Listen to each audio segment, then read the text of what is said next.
Oh ha, ke Tlhaho. What's it? Today I'm gonna be talking to you guys about one of the products health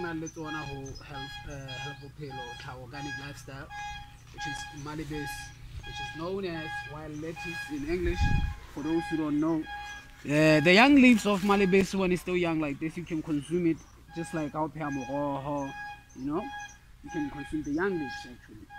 They are good for that. They have so many nutritional benefits and medicinal at the same time. What I usually do with Mmalebese is good for the nerves. I don't have a problem with the nerves, you know.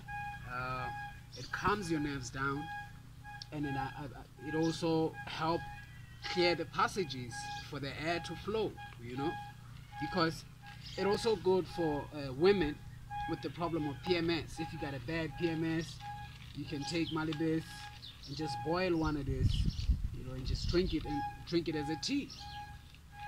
For those who smokes like me, you know, you can roll one of this bad boy right here, and then you calm your nerves down. It slows the time down. It makes everything clear.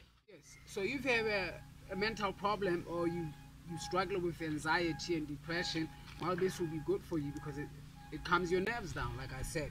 And you can get one of these from Tlhaho Organic Lifestyle. Go straight to our shop and our page, which is Health with Halo on Facebook, to get yourself Mmalebese, wild lettuce,